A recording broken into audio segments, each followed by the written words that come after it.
मौसम ने ली अंगड़ाई और फिर जी हमने क्या किया, निकाली कढ़ाई और प्लेट भर के हमने ये रेसिपी जो है वो बनाई। तो कौन सी रेसिपी हमने आज बनाई है बारिश के इस मौसम में? तो हमने ये वाली रेसिपी बनाई है जो कि सबको पसंद है, सबकी फेवरेट है। वो है जी पकोड़े। और पकोड़े हमने किस चीज के बनाए हैं? हमने बनाए हैं पकोड़े आलू और बैंगन के पकोड़े। तो बैंगन की भरमार है, बताऊं ही बताऊं, हर पासे हो ਰਿਹਾ ਤੇ ਤੁਸੀਂ ਵੀ ਕੱਢੋ ਕੜਾਈ ਤੇ ਮੌਸਮ ਨੂੰ ਤੁਸੀਂ ਬਦਲੋ ਇੰਜੋਇਮੈਂਟ ਵਿੱਚ, ਰਿਫਰੈਸ਼ਮੈਂਟ ਵਿੱਚ। ਤੇ ਅੱਜ ਅਸੀਂ ਵੀ ਥੋੜੀ ਜੀ ਇੰਜੋਇਮੈਂਟ ਕੀਤੀ ਏ ਇਹ ਪਕੌੜੇ ਕੱਢ ਕੇ। ਤੇ ਬੜੀ ਬਾਰਿਸ਼ ਹੋਈ ਏ, ਸ਼ੁਕਰ ਅਲਹਮਦੁਲਿਲਾ ਗਰਮੀ ਦਾ ਜ਼ੋਰ ਜਿਹੜਾ ਟੁੱਟ ਗਿਆ। ਤੇ ਬਾਰਿਸ਼ ਨੂੰ ਇੰਜੋਏ ਕਰੋ, ਪਕੌੜੇ ਬਣਾਓ ਮਜ਼ੇਦਾਰ ਜੇ, ਸਵਾਦੀ ਜੇ, ਕਰੰਚੀ ਤੇ ਕ੍ਰਿਸਪੀ ਜੇ। ਰੈਸਪੀ ਨੂੰ ਸਟਾਰਟ ਕਰਨੇ ਆ, ਸਾਡੇ ਨਾਲ ਰਵਿਆ ਜੇ। ਛੋਟੀ ਜੀ ਰੈਸਪੀ ਹੈ, ਸਕਿਪ ना करिया जे। बिस्मिल्लाहिर्रहमानिर्रहीम, अस्सलामुअलैकुम, वेलकम टू निकी कुड़ी किचन। जी आया नु खुशामदीद। तो नाजरीन, आज हम लेके आए हैं आप लोगों के लिए कि किस तरह से मजेदार से क्रंची क्रिस्पी पकोड़े जो है वो बनाए जाते हैं। यहाँ पे हमने सिर्फ और सिर्फ 3 आलू लेने हैं। इससे ज्यादा आलू आप ले सकते हैं, मना नहीं है, क्योंकि अगर आपके घर में अफराद ज्यादा हैं तो फिर तो आपको ज्यादा ही आलू लेने होंगे। और जी अगर ते मेरे तरह ਤੁਹਾਡੇ ਘਰ ਚ गिने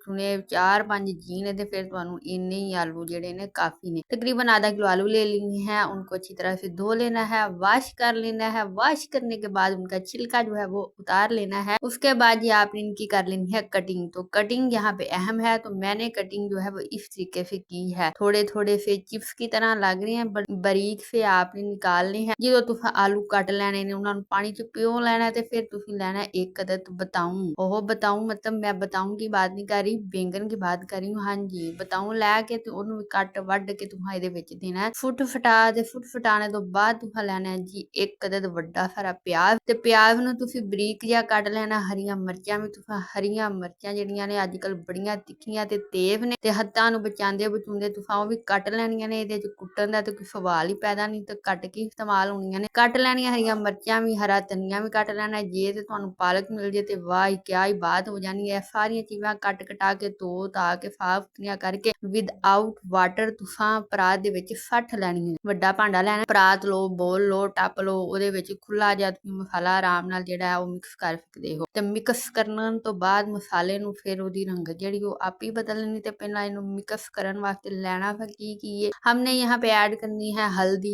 नमक, लाल मिर्च, कुटी हुई लाल मिर्च ऐड करने के साथ साथ यहाँ पे पकौड़ों का अहम और मेन मसाला क्या है जी, सूखी मेथी। ਤੇ ਸੁੱਕੀ ਮੇਥੀ ਜਿਹੜੀ ਤੁਸੀਂ ਅੱਛੀ ਤਰ੍ਹਾਂ ਹੱਥਾਂ ਤੇ ਤਲੀਆਂ ਤੇ ਪਾ ਕੇ ਮਲ ਮਲਾ ਕੇ ਉਹ ਵੀ ਵਿੱਚ ਫੁੱਟ ਫਟਾ ਦੇਣੀ ਹੈ। ਤੇ ਫਿਰ ਆ ਜਾਣਾ ਹੈ ਬੇਸਨ ਦੀ ਵਾਰੀ। ਤੇ ਬੇਸਨ ਦੇ ਬਗੈਰ ਤੁਸੀਂ ਪਕੌੜੇ ਨਹੀਂ ਕੱਢ ਸਕਦੇ। ਜਿਹੜੇ ਤੁਹਾਨੂੰ ਬਾਜ਼ਾਰੋਂ ਮਿਲਦੇ ਨੇ ਆਟੇ ਦੇ ਪਕੌੜੇ, ਉਹਦੇ ਨਾਲ ਇਹ ਘਰ ਦੇ ਪਕੌੜੇ ਕਈ ਗੁਣਾ ਅੱਛੇ ਤੇ ਚੰਗੇ ਨੇ। ਤੇ ਫਿਰ ਤੁਸੀਂ ਕੀ ਕਰਨਾ ਹੈ, ਬੇਸਨ ਨੂੰ ਲੈਣਾ ਛਾਣ। ਤੇ ਅੱਜ ਕੱਲ ਹਸ਼ਰਾਤ ਬਹੁਤ ਜ਼ਿਆਦਾ ਹੈ, ਵਿੱਚ ਫੁੰਡੀ ਫੁਫਰੀ ਕੁਛ ਵੀ ਪੈ ਸਕਦਾ। ਤੇ ਤੁਸੀਂ ਬੇਸਨ ਨੂੰ ਅੱਛੀ ਤਰ੍ਹਾਂ ਫਿਰ ਛਾਣ ਲੈਣਾ है। आपने छान छून के फिर आपने इसमें ऐड कर देना है। तो पानी का तुम घटो घट ही इस्तेमाल करना है। फिर तुम जी बड़ा मजेदार जिहा मसाला इंज दा तैयार करना है, ज्यादा क्रिस्पी जिहा करके। ते तुसीं चोखा पानी ऐड करके ते तुसां लेवी नहीं जे बना लैनी कि कित्थे तुहाडे आलू ते कित्थे तुहाडे बताऊं ते कित्थे तुहाडा बेसन। इंज दा मजेदार जिहा मसाला बनाया ते पकौड़े फिर वेख्या जी किड्डे ही स्वादी बनदे तुहाडे। लाइक आपने थोड़ा सा बेसन ऐड करना है ताकि मसाला जो है वो बड़ा क्रिस्पी से आपके पकौड़े जो है वो बना सके। कम बेसन के साथ साथ कम पानी का भी इस्तेमाल करते हुए मजेदार सा मसाला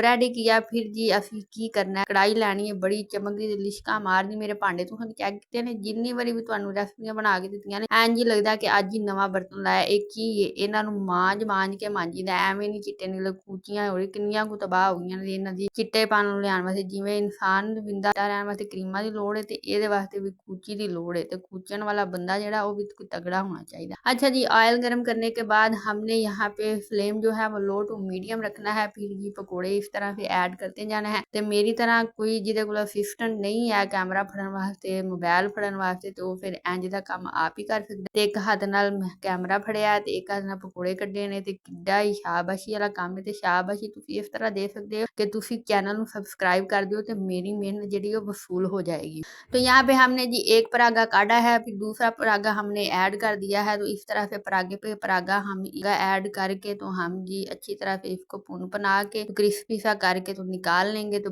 बड़े मजेदार बड़े स्वादी टमाटर नी पकौड़े ने मेरे। ਤੇ ਜਲਦੀ ਨਾਲ ਅੱਜ ਹੀ ਤੁਸੀਂ ਇਹ ਰੈਸਪੀ ਟਰਾਈ ਕਰਨੀ ਹੈ, ਫਿਰ ਆਪਣਾ ਫੀਡਬੈਕ ਦੇਣਾ ਹੈ। ਬੜੇ ਕਰੰਚੀ ਤੇ ਕ੍ਰਿਸਪੀ ਜਿਹੇ ਪਕੌੜੇ, ਨਾਲੇ ਚਿਪਸ ਤੇ ਪਕੌੜੇ ਦੇ ਪਕੌੜੇ। ਇਹ ਵਾਲਾ ਪਕੌੜੇ ਕਿੱਥੇ ਤੁਸੀਂ ਪਹਿਲਾਂ ਖਾਦੇ ਹਨ? ਇਹ ਪਕੌੜੇ ਤੁਸੀਂ ਕਿਤਲੇ ਵੀ ਨਹੀਂ ਖਾਦੇ। ਇਹ ਮੇਰੀ ਯਾਦ ਹੈ, ਮੈਂ ਹੀ ਬਣਾਏ ਨੇ, ਤੇ ਇਹ ਤੁਸੀਂ ਆਪਣੇ घर बना के तुसी भी याद कर सकते हो। तो होन जी यह दूसरा परागा है, तो ये भी हमने काट लेना है। तो आप भी ऐसा करें, आज ही बनाए। अभी बारिश छमाछम बरस रही है, गर्मी तत्ती ते पकौड़ियां दा नाम वेख के भी ते गर्मी लगन जांदी सी, ते गर्मी सोचन भी नहीं दिंदी पकौड़ियां दे बारे। ते जिवें सानू मौका मिलिया असां कढ़ाई रखी ते पकौड़े कट लेने। तो आप भी आज ही इसको ट्राई करें, फिर अपना फीडबैक दें। अगर वीडियो पसंद आई है तो लाइक और शेयर करना मत भूलिएगा। हमें दीजिएगा इजाजत, अपना रखिएगा ख्याल। हम मिलेंगे आपसे नई वीडियो में नई रेसिपी के साथ। बट इस वीडियो के एंड पे आपको मिल जाएगी कोफ्ते की रेसिपी, तो उसको भी जरूर देखिएगा। अल्लाह हाफिज।